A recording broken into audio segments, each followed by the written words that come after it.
Thank you, Craig, for helping us out this morning, for the choir with their wonderful anthem, Terry and her song.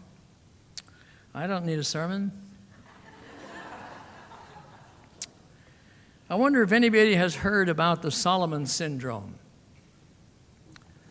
I'm kind of doubtful because it's something I made up.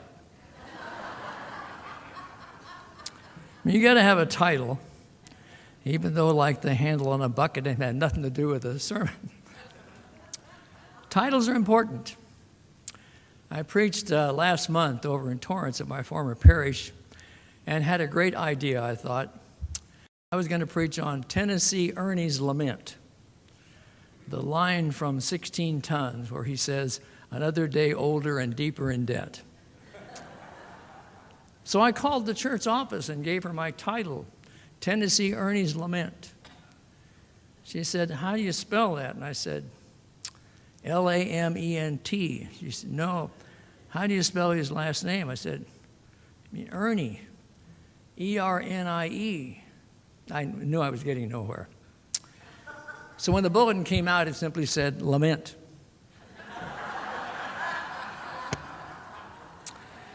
There went that idea. Nobody had heard of Tennessee Ernie Ford anyway. So. The Solomon syndrome. Well, I thought if I'm going to use this, I better find out what a syndrome is. Here's what I found on Wikipedia. In medicine and psychology, a syndrome is the association of several clinically recognizable features, signs observed by someone other than the patient, symptoms reported by the patient, phenomena or characteristics that often occur together, so that the presence of one or more features alerts the healthcare provider to the possible presence of others. So there you have it. Whatever that means. So we best not use this as a medical term, but might find some helpful thoughts in taking the definition outside of medicine, outside of science, because Wikipedia does go on to give us another definition. It says the term has been used outside of medicine to refer to a combination of phenomena seen in association. So, things that happen in association with each other. Syndrome. What about Solomon? Well, we've all heard about Solomon because we are church people after all. And the scripture reading, which Craig read for us, is a well-known story. The phrase, the wisdom of Solomon, you hear even outside of church circles. The second king of this fledgling nation of Israel was so noted for his wisdom that we read of a visit by the Queen of Sheba to check it out for herself, see if his reputation was warranted. So she came armed with many questions for Solomon, and he answered them one by one. We read in chapter 10 of 1 Kings, when the Queen of Sheba had seen all the wisdom of Solomon, the house that he had built, the food on his table, the seating of his officials, the attendance of his servants, their clothing, his cupbearers, and his burnt offerings which he offered at the house of the Lord, there was no more spirit in her. She was convinced this guy was really wise. Now, I've been thinking about Solomon, or more specifically about wisdom, since I retired from the active ministry a couple of years ago. That was, as you recall, my second retirement, having spent 14 years here after I first retired. So when I preached my farewell sermon here, you may remember, the one question that people asked more than any other was, so what are you going to do? And my thoughtful answer was, I don't know. I didn't have any real plans. It just seemed to me like the right thing to do at the time. Remains to be seen whether that was a wise decision or not, but what are you going to do? Well, maybe I should ask around and see what other pastors are doing. That might be helpful. Maybe I should find out what retirement itself is all about. Maybe I should take a look at what being older means, because I'm going to be there someday. And that's pretty much what I've been doing. I've read something like 50 books and countless articles dealing with retirement and the process of aging. I'm becoming an expert in gerontology. And I could share with you that wisdom if only I could remember it. Here's the thing. One of the purported benefits of aging is an increase in wisdom. So Joan Chittister, in her book, The Gift of Years, says, older people have what this world needs most, the kind of experience that can save the next generation from the errors of the one before them. Only the elderly have lived through the good and bad decisions of the past. It is they who have the wisdom to alert us to alternatives, to evaluate present choices from the perspective of history. Now, there's some truth in that, in her observations, but I think it would be a mistake to unequivocally equate wisdom with old age. Some older people do seem to have a remarkable degree of wisdom. I was privileged, as you know, to work several years with Rabbi Leon Kahane, and I marveled at his biblical knowledge, both Old Testament and New Testament, and his wisdom. And I used to wonder if I would be that wise when I got to be that old. Now that I'm there, the wisdom seems to have somehow eluded me. I'm closer to the one, but the phrase, no fool like an old fool. An example. My wife and I attended a concert. It was an international orchestra, people from all of different places, young musicians, and among them was an excellent flutist whom we happened to see at the door as we were leaving the auditorium. So we stopped and greeted him and congratulated him. My wife asked where he was from. He said he was from Israel. So I jumped right in and said, well, you could be the fiddler on the roof. He looked kind of puzzled. My wife said something about the fiddler plays a violin, not a flute. And I thought, oh, yeah, that play takes place in Russia, not in Israel. So he had a good... Fortunately, he didn't know who I was. And I'll never see him again. But you hear about someone being wise beyond his years. Wise beyond 1 year. What does that mean? Are there stages of wisdom that accompany certain stages of life? Is wisdom something, one of those developmental tasks of which the sociologists speak? I don't know. But then I wonder, what is wisdom? Solomon pretty well defines it in his petition to God. He says, give thy servant therefore an understanding mind to govern thy people, that I may discern between good and evil. An understanding mind, the ability to discern between good and evil. Kind of like what Reinhold Niebuhr said in what is called the Serenity Prayer that many of you know.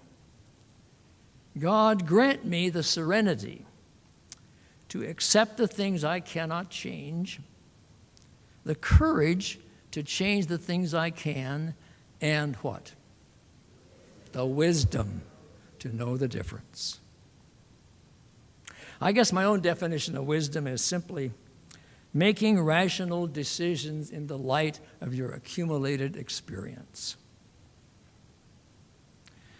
Now, if indeed experience is the best teacher, then older people should be the best teachers because they've accumulated more experience. Unfortunately, this may not be the case because one's experience may be so disastrous and so distorted that there's little worth passing on. Furthermore, if experience is a great teacher, some older people seem to be very slow learners. How often, for example, have we followed our favorite expletive with the words, "I should have known better"? Why? Because such and such has never worked before, and yet we're going to try it again. We're going to end up with the same results we had before. So it was H.L. Mencken who said, "The older I grow, the more I distrust the familiar doctrine that age brings wisdom." Now, the flip side of this, and of course that's dating yourself too, refers back to those vinyl records, 78 or 45 RPMs, had a hit song on one side, you turned it over, and there was a bummer on the other side. My 12-year-old grandson was fascinated one day when he saw our little stereo player in the bedroom. So I dug out an old LP and put it on there, dropped the needle on, turned it. It didn't sound bad, actually. But then really, Merle Haggard never sounds bad. But the flip side of this topic is, if wisdom is not something that automatically comes with age, then where is it?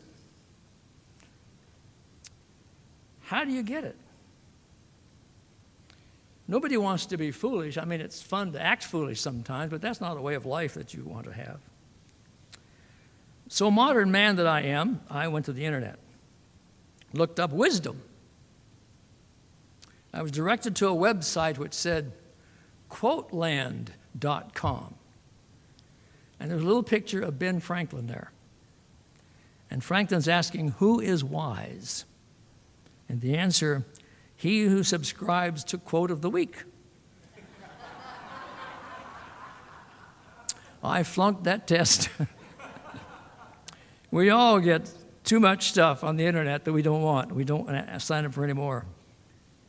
But good old Ben Franklin is remembered for his wisdom. He said, "Early to bed and early to rise makes a man healthy, wealthy, and wise." Oh, I was so displeased when my father used to say that Saturday mornings when my brothers and I were trying to sleep in. But you don't want to argue with old Ben. It surely takes more than a monastic sleeping order, however, to ensure wisdom. Franklin also said, "Some are weather-wise, some are otherwise." Reminds us you got to have a sense of humor if you're going to grow old. But it's easier, to define a problem than it is to come up with a solution. But I'm going to give it a try. How do you achieve wisdom? How do you get to be wise? Well, go back to Solomon. How did he get to be so wise? Seems pretty obvious when you look at the beginning of his reign. He turns to God in prayer and asks for wisdom. He prays. And that's something that any of us can do. You don't need any training. You don't need any special vocabulary. You don't need any particular formula to ask God's help in making the little decisions day by day. Maybe something as simple as, "Dear Lord, may I use this day wisely and not just fritter away with meaningless activity." A prayer something like that becomes more important with every passing day and helps validate the truth of a statement made by Will Rose, the founder of the National Heritage Foundation. He said, "Live each day as though it were your last, because one day you will be right." A little snippet of wisdom right there. And you find another clue in the Gospel of Luke. Jesus, at the age of 12, taken to the temple, and there he spends time talking with the elders. And we read that they were amazed at his understanding, that he was wise beyond his years. Now, maybe it was not very wise to keep his parents in the dark as to his whereabouts. And maybe it simply infers that he was not yet a young Solomon, that he had a ways to go. Because wisdom is not something that comes all at once, but over time. And as one builds upon positive decisions and learns from the negative ones, one acquires wisdom. So in the one verse that describes Jesus' whole childhood, in Luke 2:42, we read, Jesus increased in wisdom and in stature and in favor with God and man. Wisdom can be learned from our own experience, from the insights of others. In the Old Testament, there's a section of literature called the wisdom literature. Job, Psalms, Proverbs, Ecclesiastes, and the Song of Solomon. Perhaps it'd be wise to spend more time with these, to reflect upon these ancient proclamations of wisdom, to encounter thoughts like you find in Psalms 111, the fear of the Lord is the beginning of wisdom. And finally, go back to that concept of a syndrome, something about association, characteristics that often occur together. Seems to me that if you want to be wise, be a good idea to hang out with wise people. Associate with people who seem to have it all together. Practice what we call good common sense. And I would affirm from my own experience, and I'm sure it'd be validated by yours, one of the best places to find those kinds of people are right here in the church. So the fact that you're here, you're already well on the way to wisdom. Another book of the wisdom literature, the book of Job. The author asks, "Where shall wisdom be found?" And the answer comes to him again, "Behold, the fear of the Lord. That is wisdom, and to depart from evil is understanding." So it seems the wise thing for me at this point would be to invite you to turn to your hymnals and sing our closing hymn, number 622.